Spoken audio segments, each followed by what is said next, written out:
আজ পঞ্চম শ্রেণীর ছাত্রছাত্রীদের জন্য আমাদের পরিবেশ এই বইটির যে সাজেশন দেওয়া শুরু করেছিলাম তার তৃতীয় পর্ব। এই তৃতীয় পর্বতেও আমি বেশ কিছু প্রশ্ন উত্তর তোমাদের সামনে তুলে ধরব। এসো শুরু করি। পুরুলিয়া কিসের জন্য বিখ্যাত? পুরুলিয়া ছৌ নাচের জন্য বিখ্যাত।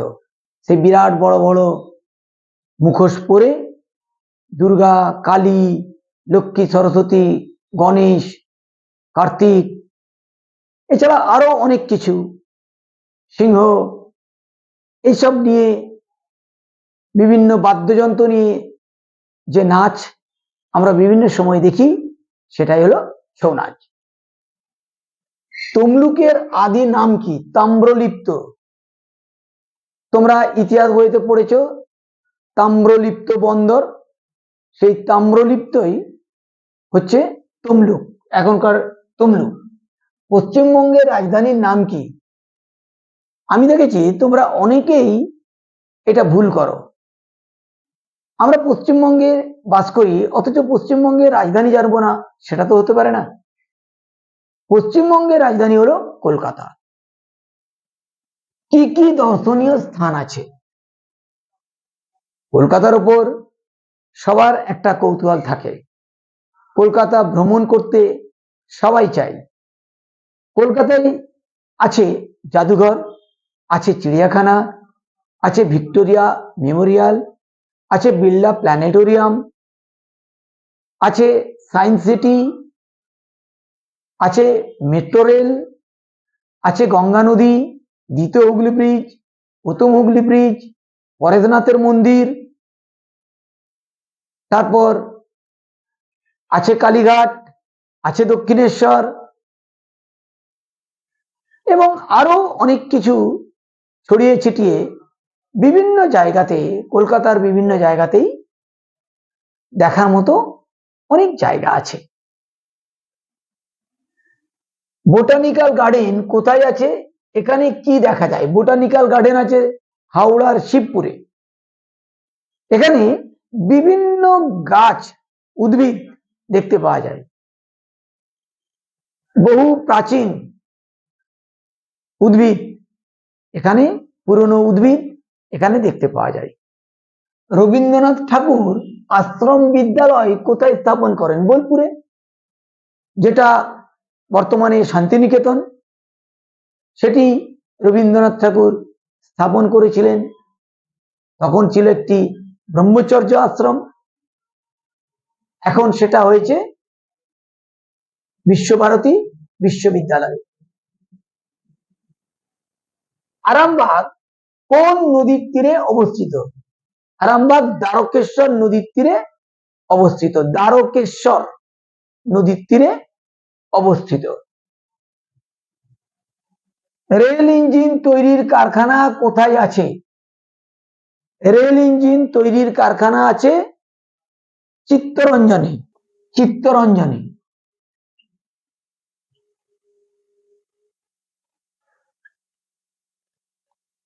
আর এটা কি? দ্বারকেশ্বর।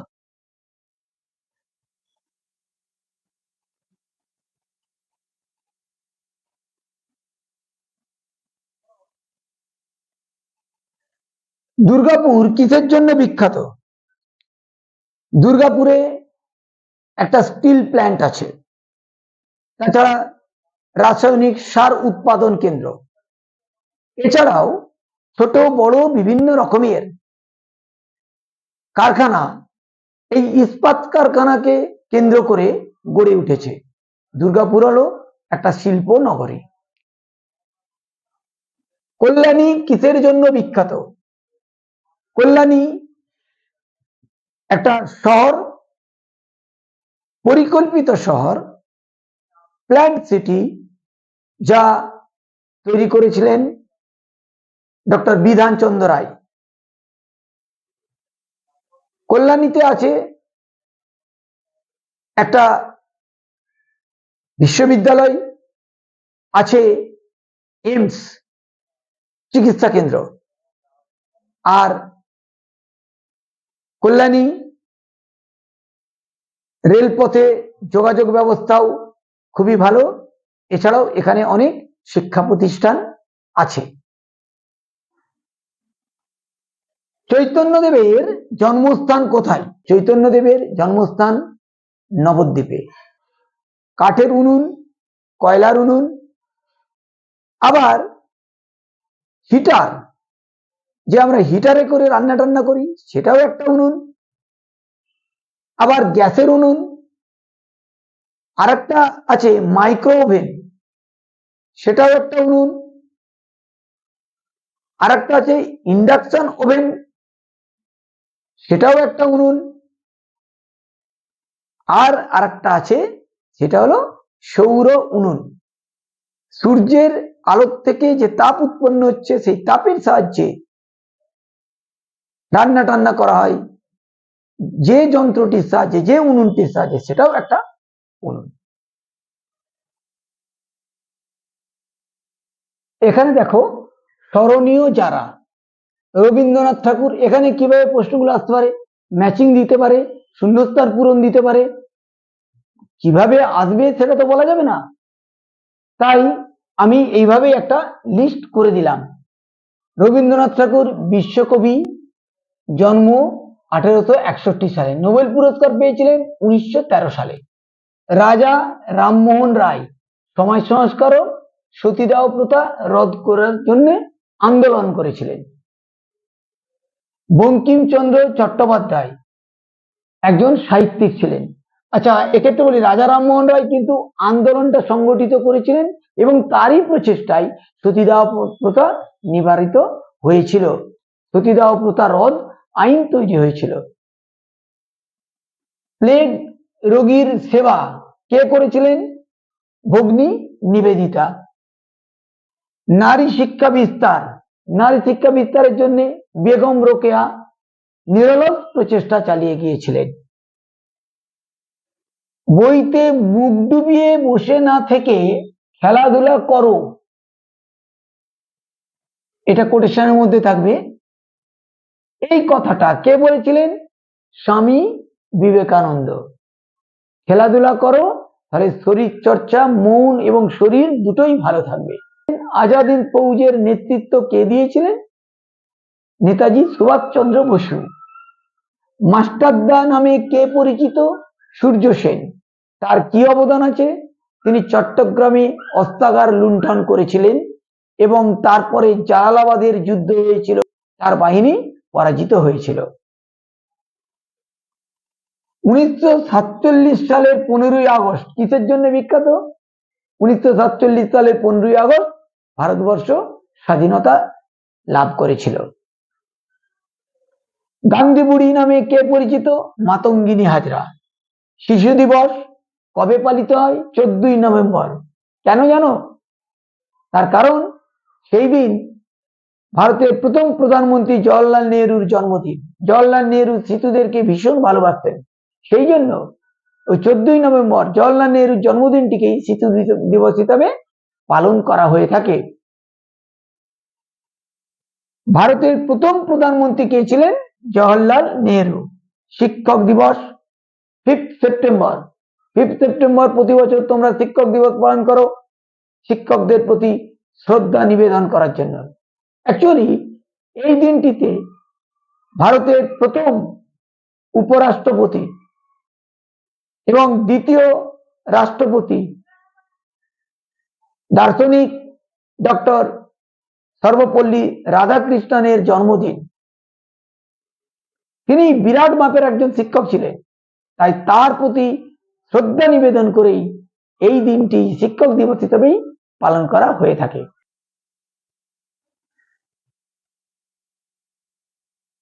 কে সংবিধান বানিয়েছিলেন?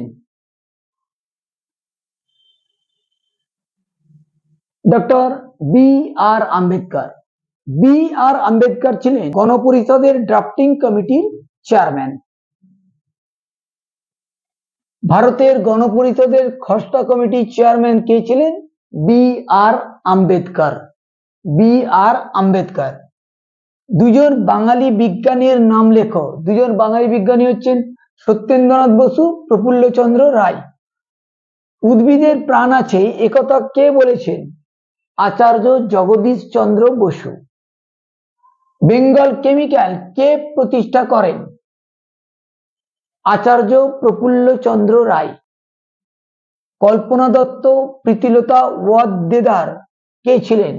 দুজন মহিলা স্বাধীনতা সংগ্রামী। কবে ভারতীয় সংবিধান রচিত হয়? 1950 সালে। কোন দিনটিকে সাধারণতন্ত্র দিবস হিসাবে পালন করা হয়? 26শে জানুয়ারি। সেদিন তোমাদের স্কুলেও জাতীয় পতাকা উত্তোলন করা হয়। মনে করে দেখো, 23শে জানুয়ারি এবং 26শে জানুয়ারি। 23শে জানুয়ারি নেতাজি সুভাষচন্দ্র বসুর জন্মদিন, আর 26শে জানুয়ারি প্রজাতন্ত্র দিবস। মুন্ডা বিদ্রোহের নায়ক কে? কার বিরুদ্ধে কেন লড়াই করেন? মুন্ডা বিদ্রোহের নায়ক হলেন বিরসা মুন্ডা। তার লড়াই ছিল ব্রিটিশ অর্থাৎ ইংরেজদের বিরুদ্ধে এবং স্থানীয় জমিদারদের বিরুদ্ধে। কারণ জঙ্গলের ওপর অধিকার কায়েম করতে তারা চেয়েছিল, যা মুন্ডারা মেনে নিতে পারেনি। বাঁশের কেল্লা কে নির্মাণ করেন? তিতুমির। তিতুমির বাঁশের কেল্লা নির্মাণ করেছিলেন ইংরেজদের বিরুদ্ধে লড়াই করার জন্য। শেষ পরিণতি কি হয়েছিল? কামান দেখে সেই বাঁশের কেল্লাকে উড়িয়ে দেওয়া হয়েছিল, আর যুদ্ধ করতে করতে তিতুমির মারা যান।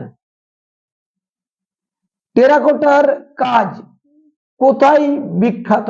বিষ্ণুপুর। বিষ্ণুপুরেই টেরাকোটার কাজ দেখতে পাওয়া যায়। কোথায় ঝিনুকের মূর্তি তৈরি হয়? দীঘায় ঝিনুকের মূর্তি। তোমরা অনেকেই দীঘা বেড়াতে গেছো, সেখানে গিয়ে দেখবে সি বিচের পাশে সব ঝিনুকের বিভিন্ন মূর্তি বিক্রি হচ্ছে। কোথায় মাদুর তৈরি হয়? পশ্চিম মেদিনীপুরের সবংয়ে। সরপুরিয়া। কোথায় সরপুরিয়া বিখ্যাত? কৃষ্ণনগরে সরপুরিয়া বিখ্যাত। ধান কাটার আধুনিক যন্ত্রের নাম কি? হারভেস্টার। কোন যন্ত্রের সাহায্যে আধুনিক পদ্ধতিতে চাষবাস জমি চাষ করা হয়? Power tiller. কাদের বুদ্ধিতে চাষের কাজ শুরু হয়েছিল? মেয়েদের বুদ্ধিতে চাষের কাজ শুরু হয়েছিল। পুরুষেরা কি করত? পুরুষেরা শিকার করত, ফলমূল সংগ্রহ করত, শাকসবজি সংগ্রহ করে নিয়ে আসতো, আর মেয়েরা সেই ফলমূলের বীজগুলোকে এদিকে ওদিকে লাগিয়ে তার থেকে গাছ উৎপন্ন করলো, এবং তার থেকেই আবিষ্কার হয়ে গেল চাষবাস। মানুষ কাদের নিয়ে নাঙল চালাতে শিখলো? প্রথমে মানুষ একজন নাঙল ধরতো আর একজন টানতো, মানুষই টানতো। পরে তারা গরু, মহিষ, ঘোড়া এইগুলোকে দিয়ে নাঙল টানাতে শিখলো। কীটনাশক হিসাবে শুরুতে মানুষ কি ব্যবহার করত? নিম পাতা। জমিতে রাসায়নিক সার ও কীটনাশক ব্যবহার করলে কি ধরনের সুবিধা ও অসুবিধা পাওয়া যায়? জমিতে রাসায়নিক সার ও কীটনাশক ব্যবহার করলে জমির ফলন বাড়ে, পোকাতে জমির ফসল নষ্ট করতে পারে না, সব ঠিক আছে। কিন্তু এই রাসায়নিক সার ও কীটনাশক ব্যবহার করলে জমির যে স্বাভাবিক উৎপাদন ক্ষমতা, সেই ক্ষমতাটা কমে যায়। এছাড়া কীটনাশক ব্যবহার করার ফলে জমিতে যে বন্ধু পোকা থাকে, অর্থাৎ কেঁচো, কেন্ন, যা মাটিকে আলগা করে রাখতে সাহায্য করে, মাটির ভেতরে বায়ু প্রবেশ করতে পারে, সেই পোকাগুলি নষ্ট হয়ে যায় ওই কীটনাশকের কারণে। ফলে মাটির যে স্বাভাবিক গুণ সেটা নষ্ট হয়ে যায়। কয়েকটি অর্থকরী পোকার নাম বলো। অর্থকরী পোকা কি? মৌমাছি, যার থেকে আমরা মধু পাই। প্রজাপতি, প্রজাপতি এক ফুল থেকে অন্য ফুলে বসে পরাগ সংযোগ করতে সাহায্য করে। এছাড়া রেশম পোকা গুটি তৈরি করে, সেই গুটির থেকে পাওয়া যায় রেশম।